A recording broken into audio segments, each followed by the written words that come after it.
So tell me a little bit about the Krista Dela Rosa case. 19-year-old Krista Dela Rosa leaves her home with a friend, and she never returns. Her friend actually tells us that she dropped her off in the area of 130th and Southeast Division Street, where Krista willingly got into a vehicle with a 25 to 30-year-old black male. So a friend sees them leave in the car and last seen going northbound, I-205, and then unknown where the vehicle went. The gentleman was described as he was dressed nicely in just casual clothing, slender build, had a thin mustache.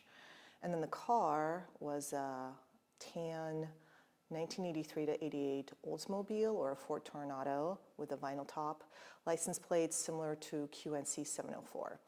Now, the investigating officer at that time ran that plate in DMV. Unfortunately, it returned as unable to locate. What that means is that it's either a number off, a letter off, or the sequence is incorrect. Had we had the correct plate number, we would know who the registered owner is, and we would have had more information 30 years ago. So tell me a little bit about Krista. Was it normal for her to leave and go off with people or her friends? Yeah, so her family says it was normal. She was a rebellious 19-year-old girl. She would come and go, come and go. And so that's something that was expected. It was normal of her. What was unusual is that she didn't return and she didn't keep in touch, and she hasn't been heard or seen since. And she left a letter. She did. She left a note for her mom, and we can read that note, but in essence, it just basically said, I'm doing this on my own. I know that you love me. Just let me be, let me do what I want. This is what I wanted to do. In that note, when, she says something like, don't come looking for me, I'm fine. How do you guys investigate that as a detective? So, that shows us that she had intent to leave. It's a question, did she leave willingly or was she forced to leave? So everything kind of points to her doing this on her own, her making a choice to leave. It's just another piece saying that, yeah, she did actually leave. She chose to do this. At what point does that become mysterious to where you guys feel like you need to investigate this more, or do you just leave it because she left willingly?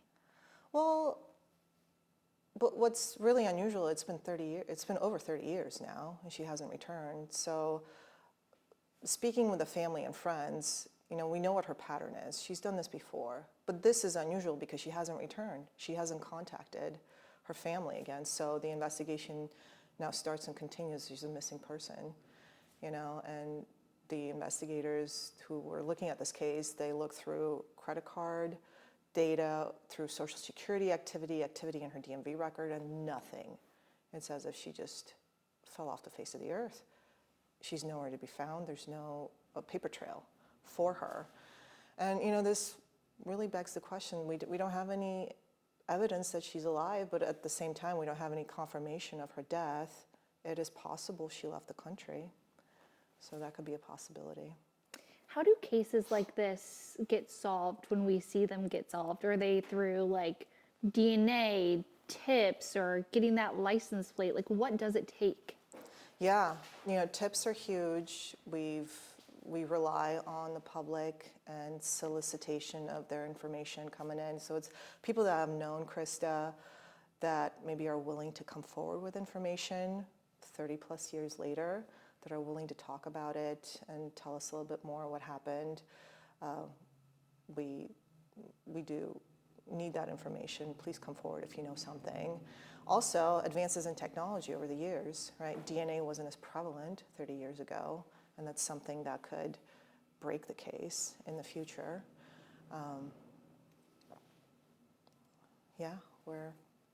We just need more information and more advances in technology.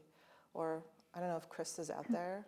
I know her mom still has hope that she'll come back one day. Her mom loves her very, very much.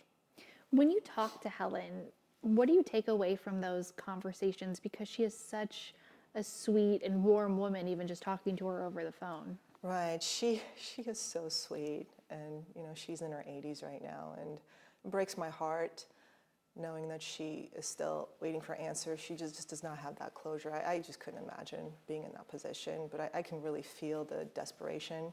Speaking to her, she still has that hope for her child to see her Krista again. I mean, Helen described Krista as a vibrant, happy young girl that loved to dance. She gave us photos we looked at of her childhood, and just really shows that Krista was, she was, her mom really, really loved her very, very much, and still does to this day. I think one thing I forgot to mention, Krista actually worked at Tom Peterson's at the time as well. She didn't call in sick. She didn't take time off. She didn't quit her job. The day she disappeared, she just never showed up to work. So that's another mystery there. She was actually up for a promotion. She did some clerical work there. I remember speaking to her mom. I think Krista kind of felt a little nervous about it as well. So that also plays a part in the investigation as well. Did she just leave willingly? She just didn't care about her job? Mm-hmm. Or did she have some ties back to that? She didn't call in to work that day, which, was that unusual for her? So I'm not sure about that. What is unusual is that she never returned. She didn't call in sick. She didn't call any time off. She didn't quit either. She just didn't return. I mean, she obviously had that job. She was up for a promotion. So just in general, it is unusual. Do you think there is someone out there today that knows what happened to Krista? I believe so. I believe that's a possibility. Why? Krista was 19 years old, so 30 years later, I would assume that there would be somebody out there. Who knows? Maybe that gentleman that took her in a tan car. We'd like to have some answers. We'd like to have some closure for her family. You have a full binder over there, and if you want to grab it, you can. When we look at this binder, like, what is this? Is this all tips? Is this information? I mean, it looks like a lot. Yeah, so this contains information on Krista. So this is a case file. This includes reports. It includes tips. It includes, we got some media pieces, so stories about Krista, and fingerprints, dental records, so everything in the investigation, all the law enforcement database printouts as well, so DMV records, things like that. When we compile it and file, as you see, it's not very thick. It's fairly thin. It just shows that how little information we have about this particular case. And I can show you here. We've got, this is actually the letter she wrote, but back in 1990, handwritten reports, of Krista, about Krista's disappearance. As a detective, what sticks out to you in the case file? I mean, first off, it's just the fact that there's so little information about it. I really have a feeling that somebody knows something about it, something more about what happened. It's unusual for somebody to not have a paper trail, afterwards. Usually there's some sort of activity that's going on, either banks or Social Security DMV records. Just within the states, we tend to talk to each other. And that's just really unusual. I really wonder what happened to her. I really do. When I watch these stories and these documentaries myself, and I hear about people calling like decades later saying, maybe I did see something. And I always wonder, why didn't you call sooner? Why do you think people hold on to things that they see, or maybe they don't think it's helpful? And what would you say to that? Yeah, it's possible they're afraid to come out to law enforcement. It is possible maybe they led a lifestyle that wasn't something they wanted to share with law enforcement. They don't want to get in trouble, or they don't want to tell on somebody else. And in some moments, they're ready to do that many, many years later. Maybe they're ready to share it. Maybe they feel guilty about it. Maybe they also want to give closure to the family. And, I'm not mad about it. I think ultimately we just want to know what happened to her. Do you have the cross streets where Krista was last seen? Yeah, so it was on Southeast 130th and Division Street. That was where she was last seen. Correct. In that like tan vehicle. Correct, yeah. Tan, either Oldsmobile or a Ford Toronado with a vinyl top. Are any of like the neighbors or anybody still there? Like no one saw like anything on the street? So we just don't have that Yeah. information right now. Do you mind reading the letter? Absolutely, yeah. And where did Helen find this? So I found it in at her residence. It says, "Dear Mom and Dad, once again, I have left, not because of you, but because of me. I don't know what to say. I'm tired of pretending that I can be happy. I have no explanation to you or to myself for leaving. I know you both love me, and I love both of you. Just go on. I'll keep in contact. I'll be careful. I won't let anyone hurt me. I'm leaving on my own. I'm almost 20 years old. I made this decision myself. No pressures, no lies. Please, for once, let me be.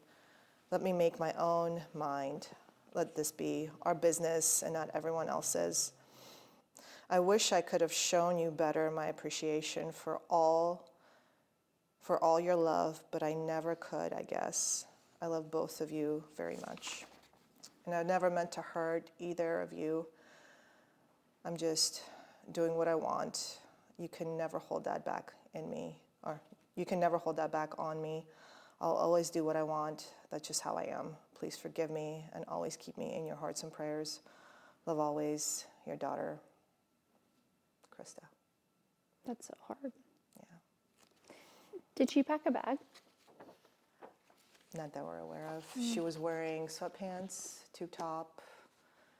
She's petite gal, about 5'2", 125 pounds. She had a mole on the right side, on the top of her right side of her lip, and braces. She was reported missing June 27th. Right. June 27, 1990. The letter was dated July 3rd, so afterwards. That's so weird. So yeah, and then we were asking about it, did she come back? And then she left a letter, and then she left, and Mom really didn't have an answer. It's been so long ago. So it's just another hole in the mystery. That's so interesting. Yeah. Is that not suspicious? Yeah, we just didn't really fully get an answer. So because again, she would come and go. It was not Yeah. unusual. So it is possible she returned, left a letter, and then she left. Definitively, we know that she was last seen on June 27th, June 27th. 1990, getting into a car.